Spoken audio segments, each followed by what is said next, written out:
अगर अभी तक आपने द वॉइस को सब्सक्राइब नहीं किया है तो प्लीज़ अभी सब्सक्राइब करें। हेलो फ्रेंड्स, मैं Firoz Memon, the voice channel में आप सबका स्वागत है।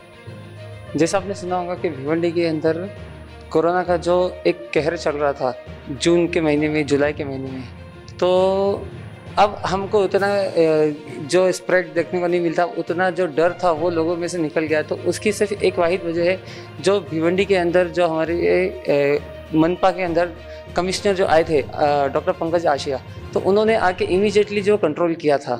और उसके ऊपर अभी कोविड के ऊपर से हट के जो है बहुत सारे भिवंडी के डेवलपमेंट के इश्यूज़ है, तो उसके ऊपर भी उन्होंने फोकस डाला है।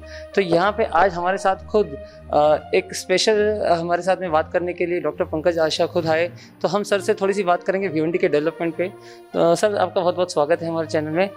जैसे कि पूरे भिवंडी नहीं, पूरे महाराष्ट्र ने देखा जिस तरह से आपने कोविड को कंट्रोल किया है सर, तो वही आपकी जो प्रॉब्लम सॉल्विंग स्किल है, तो वो हम लोगों को भी भिवंडी के आगे डेवलपमेंट में देखने को मिलेगा। शुक्रिया इस इंटरव्यू के लिए। और जैसा कि आपने बताया कि कोविड सिचुएशन हमने भिवंडी में काफ़ी हद तक कंट्रोल की। जून महीने में जब मैंने ज्वाइन किया उस टाइम पे हमारे पास डेली केसेस भी काफ़ी ज़्यादा आ रहे थे, पॉजिटिविटी रेट भी बहुत ज़्यादा थी और डेथ रेट भी बहुत ज़्यादा थी। लेकिन जैसे एपिडेमिक मैनेजमेंट में जो चीज़ें होती है, उन प्रिंसिपल्स को फॉलो करके हमने लोगों के सहभाग से, पॉलिटिशियन के सहभाग से, रिलीजियस लीडर के कोऑपरेशन से, सब लोगों की मदद से, मीडिया हो या फिर आम जनता हो, सबकी मदद से हमने कोविड की जो स्ट्रेटजी बनाई उसका हमको रिजल्ट भी देखने को मिला। जुलाई, अगस्त और सितंबर करते करते अभी अपनी जो पॉजिटिविटी रेट है वन ऑफ द लोएस्ट है, डेथ रेट भी है वो काफ़ी कम हुई है और इस तरह से हम काम कर रहे हैं। जैसे आपने बताया, कोविड छोड़ के शहर की जो बेसिक रिक्वायरमेंट है उसके ऊपर हम काम करेंगे। उस मामले में अगर बात की जाए तो हमारी सबसे बड़ी प्रायोरिटीज़ होंगी वो रोड्स होंगी, स्वच्छता होगी, पीने का पानी होगा और इसके अलावा लोगों के स्वास्थ्य और आरोग्य से रिलेटेड दूसरी चीज़ें हैं, एजुकेशन है।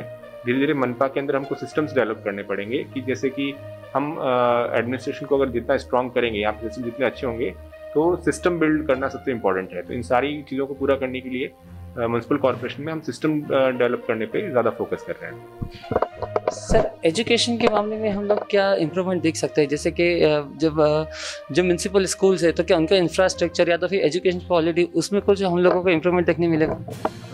जी, अगर आप देखेंगे तो एजुकेशन के अंदर, जैसे मैं इससे पहले ट्राइबल डिपार्टमेंट में मेरे पास एकात्मिक आदिवासी विकास प्रकल्प था, उसमें मेरे पास 80 के आसपास स्कूल थी।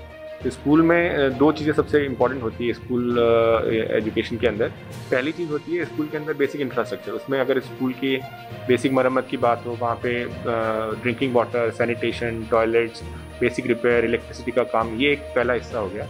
और दूसरा स्कूल का जो कि मेन पर्पज़ है कि क्वालिटी ऑफ एजुकेशन वहाँ पे होनी चाहिए। तो उसमें हमारा फोकस वही रहेगा कि हम मनपा के रिसोर्सेज हमारे पास लिमिटेड हैं, तो CSR में से या फिर जो SMC के पास हमारे पास एनुअल फंड्स आते हैं, उसमें से कैसे इंप्रूव करके कम्युनिटी का कोऑपरेशन लेके कैसे हम लोग जो रिपेयर वाला पार्ट है उस पर फोकस कर सकें। सेकंड, जो क्वालिटी ऑफ एजुकेशन का पार्ट है, उसके लिए हम दोनों चीज़ों पे फोकस करेंगे। एक बार अगर स्कूल नॉर्मल तरीके से शुरू होती हैं तो हम एक बार टीचर्स की बेसलाइन अंडरस्टैंडिंग क्या है उसका टेस्ट करेंगे, उसके हिसाब से टीचर्स को रैंक किया जाएगा। और स्कूल्स को भी, जैसे हमने पहले भी बाकी जगह पे देखा होगा कि स्कूल्स को हम स्टार कैटेगरी में डिवाइड करने वाले हैं क्वालिटी ऑफ एजुकेशन के हिसाब से और फिजिकल इंफ्रास्ट्रक्चर के हिसाब से। और उसके बाद में उन टीचर्स को उनके स्मॉल ग्रुप्स के अंदर उनकी ट्रेनिंग की जाएगी कि कैसे कैसे एजुकेशन के वो टूल्स यूज़ करके अपनी टीचिंग एबिलिटी को बेटर कर सकते हैं। और उसके बाद में उनका हर मंथली बच्चों का और टीचर्स का क्या क्या असेसमेंट, उसका हम लोग टेस्ट करेंगे। और उसके हिसाब से धीरे धीरे हम कोशिश करेंगे कि एक हेल्दी कंपटीशन के हिसाब से सारे टीचर्स को उनकी बेटर ट्रेनिंग हो और उसके साथ साथ ही उनका इवैल्यूएशन हो। इस तरीके से हम क्वालिटी ऑफ एजुकेशन और मरम्मत वाले पार्ट दोनों पे काम करने वाले हैं। This will work soon because Bhiwandi के अंदर एजुकेशन लेवल जो है बहुत ही नीचे की सतर पे है, तो हम चाहेंगे कि इस माध्यम से जो है बहुत ज़्यादा उसको इम्प्रूवमेंट मिले। सर, एक लास्ट क्वेश्चन हम आपसे पूछना चाहेंगे कि जैसे we have seen so many messages on social medias spreading around के एक रूमर्स है आपके इसमें कि आपका ट्रांसफ़र होने वाला है, तो एक अब हमने देखा है कि एक भिवंडी जो है दो गुटों में बढ़ गया है कि कोई बोलता है कि सपोर्ट करो कमिश्नर साहब को, उनको नहीं जाने दी जाए, और कोई बोलता है कि मतलब ये लोगों ने बहुत ज़्यादा करप्शन की वजह से कुछ प्रेशर है। तो ऐसा कुछ है क्या? जरा प्लीज़ हम उस पर क्लियरिटी हम चाहेंगे। देखिए, किसी भी सिविल सर्वेंट की ट्रांसफ़र या फिर उसका काम किस जगह पे होगा वो राज्य शासन का प्रेरोगेटिव है। लेकिन इसके बावजूद मैं आप लोगों को ये बताना चाहूँगा कि मेरे ट्रांसफ़र की मेरे पास तो अभी तक कोई गवर्नमेंट की तरफ से कोई इंस्ट्रक्शन या फिर कोई न्यूज़ मेरे पास नहीं है। प्रेशर वगैरह ऐसा कुछ? प्रेशर देखिए, ऑल इंडिया सर्विस के ऑफिसर हैं, हमारे बेसिक इंस्टिंक्ट वही है कि अगर प्रेशर भी होता है तो पब्लिक इंटरेस्ट को और म्यूनसिपल कॉर्पोरेशन के इंटरेस्ट को लेकर ही हमको काम करना है। तो प्रेशर गवर्नमेंट सर्विस में स्टेक होल्डर्स को इन्वॉल्व करके लेना अलग बात है, लेकिन मैं ये नहीं बोलूँगा कि मेरे ऊपर किसी तरह का कोई प्रेशर है। सर एक लास्ट मैं उसमें ऐड करूंगा कि जिस तरह से इलीगल कंस्ट्रक्शंस के ऊपर हम आपने कुछ निकाला है कि उसको तोड़ा जाए, कुछ करा जाए, तो वो ऑर्डर जो है वो अभी किस लेवल पे है? मतलब वो जल्दी टूटेगा या तो फिर, क्योंकि ऐसा हो गया कि फिर वो लोग बेरोजगार हो जाएंगे, ऐसी जो है बातें हो रही है, मतलब सॉरी बेघर हो जाएंगे जिनके भी कंस्ट्रक्शन घर टूटेंगे तो उसके ऊपर फिर हम लोग क्या ये कर सकते हैं? इलीगल कंस्ट्रक्शन जैसे आपको पता है कि कानून के हिसाब से कार्रवाई करनी होती है। तो अभी बॉम्बे हाई कोर्ट के हमको निर्देश ऐसे हैं कि 28 सितंबर तक हमको कोई कार्रवाई नहीं करनी है।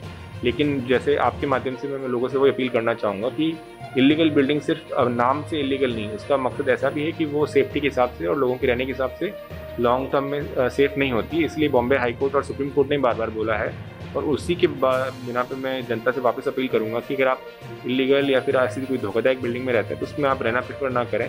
कोई भी अगर आप प्रॉपर्टी परचेज करते हैं तो उसके सारे डॉक्यूमेंट्स कागज़ आप देखें, उसके बाद में उस घर में रहना शुरू करें, क्योंकि अगर बिल्डिंग टूटती है या कुछ प्रॉब्लम होती है तो उसके लिए म्यूनसिपल कॉर्पोरेशन किसी भी तरह से जिम्मेदार नहीं हो सकता। उस सिटीजन की अपनी रिस्पॉन्सिबिलिटी की खरीदारी करते टाइम उनको बेसिक ध्यान रखना चाहिए, और बॉम्बे हाई कोर्ट में वो मैटर चल रहा है, इसलिए उनकी जैसे इंस्ट्रक्शन आएंगे सितंबर के बाद में, 28 सितंबर के बाद में, उस हिसाब से कार्रवाई की जाएगी। थैंक यू सर, हमसे बात करने के लिए बहुत बहुत थैंक यू। तो ये थे फ्रेंड्स, ये थे हमारे भिवंडी के कॉर्पोरेशन के कमिश्नर डॉक्टर पंकज आशिया। उन्होंने भिवंडी के डेवलपमेंट के लिए काफ़ी चीज़ें मतलब फोरकास्ट करके रखी है। तो हम चाहेंगे कि उनके ही कार्यकाल में ये सारी चीज़ें जो है जल्दी पूरी हो और भिवंडी का डेवलपमेंट हो। Thank you sir.